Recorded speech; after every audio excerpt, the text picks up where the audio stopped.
ভৌতিক রহস্য। আসুন গল্প বলি, রহস্য খুলি। তো নমস্কার বন্ধুরা, আপনাদের সবাইকে স্বাগত আমাদের চ্যানেল ভৌতিক রহস্যর আরও একটি নতুন ভিডিওতে, আরও একটি ভৌতিক ভিডিওতে।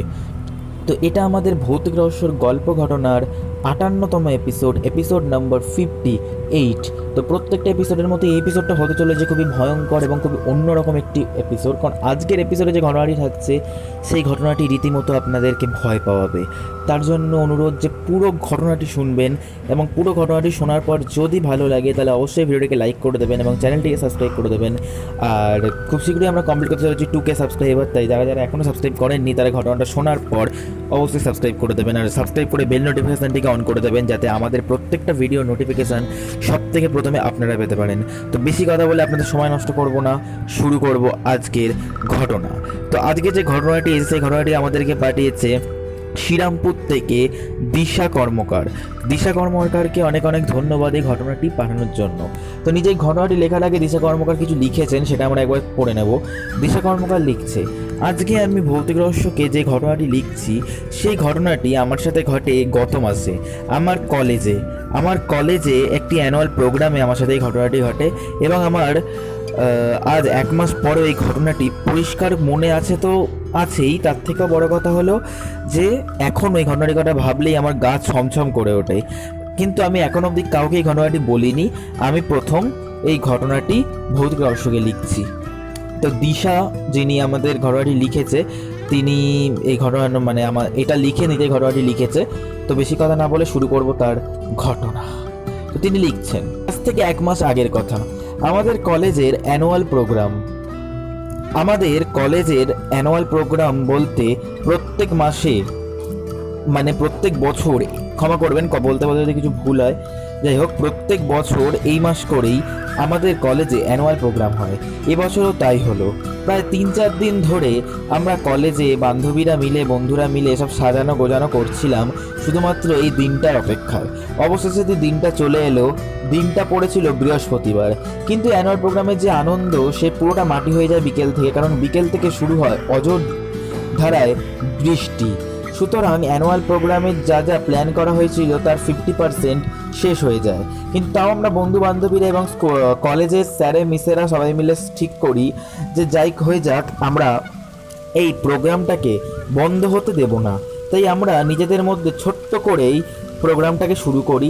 নাচ গান আবৃত্তি নাটক অনেক কিছুই হয় আমাদের এই প্রোগ্রামটা শেষ হয় তখন ঘড়ির কাঁটায় প্রায় রাত 11:30 থেকে 12টা এবং তখন বৃষ্টিটাও কিছুটা কমেছে। প্রত্যেক বছর প্রোগ্রাম শেষ হতে হতে আমাদের প্রায় আরও রাত হয়, 1:30-2টোও বেজে যায়, কিন্তু এই বছর কিছুটা তাড়াতাড়ি করে দেওয়া হলো কারণ এবছর খুব বড় করে প্রোগ্রামটা হয়নি। আর তাছাড়াও বৃষ্টির জন্য আবার কখন বৃষ্টি নামে অনেকে দূর দূর থেকে আসে, তাই 11:30টার মধ্যে সবাইকে ছেড়ে দিল। প্রোগ্রাম শেষ হলে সবাইকে প্যাকেট খাবার, আমাদের প্যাকেট খাবারে ছিল ফ্রাইড রাইস, চিলি চিকেন, সবাইকে প্যাকেট খাবার দিয়ে ছেড়ে দেয়। তো যারা দূর দূরে বাড়ি তারা চলে যায়, কিন্তু আমরা যারা স্যার মিসেরা ছিল তাদের সাথে আমি এবং আমার 2টো বান্ধবী আর 2টো বন্ধু, আমরা এই 5 জন আর সঙ্গে আরও স্যার মিস এই কয়েকজন মিলে থেকে যাই বলতে গোছাগাছি, ঝাড় দেওয়া, পরিষ্কার করা সব কিছু করে আমরা বাড়ি ফিরবো এটাই ঠিক করি। যেহেতু আমাদের স্যার মিসেরা খুব বিশ্বাস করে তাই বাড়ি ফেরারও উপায় নেই, থাকতেই হবে। সুতরাং আমরা ওখানে ছিলাম। কিন্তু এই কলেজে থাকার ইয়েতেই যে আমার সাথে এরকম একটা ঘটনা ঘটে যাবে আমি ভাবতে পারিনি। সেদিন রাতটা আমাদের কলেজে কাটাতে হয়, কারণ কাজ করে উঠতে প্রায় 3টে বেজে যায়। আর 3টে যখন বাজে তখন অঝোরঝোরে বৃষ্টি শুরু হয়, আর 3টের সময় বাড়ি ফেরা ওই বৃষ্টির মধ্যে কোনো মতেই সম্ভব না। তাই আমরা বন্ধুরা সবাই মিলে বাড়িতে ফোন করে বলে দিই যে আজকে রাত্রিটা কলেজেই কাটাবো। কলেজে একটা চাদর মতো পেতে আমরা এক ঘরে সব বান্ধবীরা, এক ঘরে সব বন্ধুরা আর একটা ঘরে স্যারেরা মিলে শুয়ে পড়ি। তো রাত্রিরে বেশ মজাই হচ্ছিল, কারণ প্রথম এরকম কোনো অভিজ্ঞতা হলো যে কলেজে বান্ধবীদের সাথে রাত কাটানোর। রাতে প্রায় ঠিক করে আমরা বান্ধবীরা মিলে গল্প করে রাতটা কাটিয়ে দেবো, কেউ আর ঘুমাবো না। তো সবাই রীতিমতো গল্পই করছিলাম। এবার গল্প করতে করতেই আমাদের বান্ধবীদের মধ্যে একটি বান্ধবীর বলে যে আমি টয়লেট যাব এবং আমার খুব ভয় লাগছে, তোদের মধ্যে কেউ একজন আমার সাথে কিন্তু আমরা কেউই রাজি হচ্ছিলাম না। মানে ভয়ের জন্য না, আমরা ওকে আরো বেশি করে ভয় পাওয়াচ্ছিলাম যাতে ও ভয় পেয়ে যায়। মানে বুঝতেই পারছো তোমরা যে বান্ধবীদের ভয় পাওয়ানোর ব্যাপারটা, ভয় পেয়ে যায়। কিন্তু ও খুব কান্নাকাটি শুরু করে, বলে যেতে, তো বাধ্য হয়ে ওর সাথে আমি যাই। এবার ও বাথরুমে যায়, আমি আর আমরা বান্ধবীরা মিলে ঠিক করি যে ওকে আজকে ভয় দেখাবো। কিভাবে ভয় দেখাবো? ও যখন বাথরুমে যাবে বাইরে থেকে এরকম দরজায় বাড়ি মারবো আর কিছু ভূতের আওয়াজ বের করে ওখান থেকে পালিয়ে যাব। আর ও যখন দরজা খুলে ওখানে কাউকে দেখবে না, ভয়েতে দৌড়ে চলে আসবে। আমরা সেটাই করার ঠিক করি আর সেই দায়িত্বটা আমার ঘাড়ে পড়ে। তো বান্ধবীটা যখন বাথরুমের ভেতর যায়, আমি বাথরুমের দরজায় ধাপ ধাপ করে দুবার বাড়ি মারি। দুবার বাড়ি মারার পর আমি কিছু অন্যরকম গলা করে আওয়াজ করে সেখান থেকে পালিয়ে ওপরে ওঠার চেষ্টা করি। তো তখন তাকে ভয় পাওয়াতে গিয়ে, সেই বান্ধবীটাকে ভয় পাওয়াতে গিয়ে যে আমার সাথে এরকম একটা ঘটনা ঘটে যাবে সেটা আমি স্বপ্নেও কল্পনা করতে পারিনি। আমি ওখান থেকে পালিয়ে যখন সিঁড়ি দিয়ে ওপরে উঠতে যাচ্ছিলাম, আমি দেখলাম কেউ একজন আমার সিঁড়ির রাস্তাটা গার্ড করে দাঁড়িয়ে রয়েছে। তার পরনে একই রকম আমাদের মানে বান্ধবীরা আমরা যেরকম ড্রেস পরি, আমাদের অ্যানুয়াল ফাংশনে একটা ড্রেস ছিল, যে ড্রেসটা আমরা প্রত্যেক বছর ওই দিনটাই পরতাম, একই রকম ড্রেস, ঠিক একই রকম ড্রেস। তো আমি ভাবলাম বোধহয় আমার কোনো বান্ধবী দাঁড়িয়ে আছে। তো আমি বললাম, এই কে রে তুই, ইয়ার্কি মারিস না, সর, আমি ওপরে যাব। কিন্তু স্যার কোনো সরার প্রশ্নই ওঠে না, সে উল্টো দিকে ঘুরে দাঁড়িয়ে রয়েছে।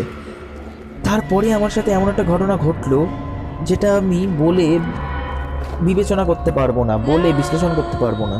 আমি ওই বান্ধবীটাকে সরানোর জন্য যেই ওর ঘাড়ে হাত দিলাম, আমি দেখলাম ওর যে মাথাটা, সেই মাথাটাও রীতিমতো ঘুরিয়ে নিল।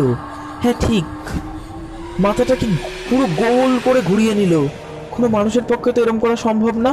আর যখন তার মুখটা আমার মুখের সামনে এলো, আমি দেখলাম এটা তো আমার কোনো বান্ধবী না। তার চোখগুলো কালো, চোখ থেকে গড়িয়ে রক্ত পড়ছে, মুখে এঁচড়ানো দাগ, তার দাঁতগুলো বড় বড়, নাক নেই, কেউ যেন নাক উবলে নিয়েছে। কি করব কি না করব কিচ্ছু বুঝতে না পেরে জোরে চিল্লে উঠি। এবং তখনই আমার সব বান্ধবী, বন্ধুরা, স্যারেরা, মিসেরা সবাই ওখানে চলে আসে। এবং ওখানে এসে আমাকে জিজ্ঞেস করাতে আমি কোনো কথা বলতে পারি না। আমি কিছুক্ষণের জন্য প্রায় বোবা মতো হয়ে যাই, কোনো শব্দ বেরোয় না। তখনই আমার যে বান্ধবী, সে বাথরুম থেকে বেরিয়ে বলে যে ভূত ভূত ভূত। তখন স্যারেরা বলে কি হয়েছে বলো তোদের। তখন আমি প্রত্যেকটা কথা স্যারকে খুলে বলি, একটু জল খাই, খেয়ে সব বলি যে এরম এরম ব্যাপার, আমি আমার বান্ধবীকে ভয় পাওয়ানোর চেষ্টা করেছিলাম কিন্তু আমার সাথে এরম এরম ঘটনা ঘটে। তখন একটি স্যার আমাদেরকে সব ঘটনা খুলে বলে যে আজ থেকে প্রায় 30 বছর আগে এই কলেজে নাকি এরমই অ্যানুয়াল একটা ফাংশানের দিন একটি ছাত্রী গলায় দড়ি দিয়ে মারা গেছিল। এটা শোনার পর আমি বুঝতে পারি যে আর কেউ নয়, সেটা সেই ছাত্রীটারই আত্মা।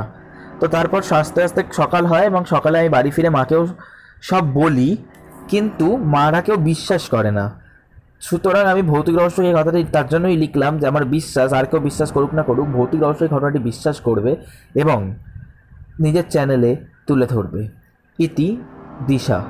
দিশা ম্যাডামকে অনেক অনেক ধন্যবাদ এই ঘটনাটি পাঠানোর জন্য। সত্যি কথা বলতে খুবই ভয়ঙ্কর একটি ঘটনা আমার তো লাগলো। আপনাদের কেমন লাগলো অবশ্যই জানাবেন। আর ভিডিওটি যদি পছন্দ হয়ে থাকে অবশ্যই লাইক করে দেবেন এবং আপনাদের কাছে যদি এরকম কিছু ঘটনা থেকে থাকে তাহলে অবশ্যই আমাদেরকে পাঠাবেন। কী করে পাঠাবেন সেটা নিশ্চয়ই বলতে হবে না। নিচে দেখবেন একটা হোয়াটসঅ্যাপ গ্রুপের লিঙ্ক আছে, ভৌতিক রহস্য ফ্যামিলি। সেই গ্রুপে আপনাদের আমরা ভৌতিক রহস্যের প্রত্যেকটা মেম্বার আছি। সেখানে গিয়ে আমাদেরকে ঘটনা লিখে হোক, ভয়েস করে হোক বা টাইপ করে হোক পাঠিয়ে দেবেন। ভালো থাকবেন, সাবধানে থাকবেন, সতর্ক থাকবেন আর সবসময় ভৌতিক রহস্যের সাথে থাকবেন। গুড নাইট, শুভরাত্রি।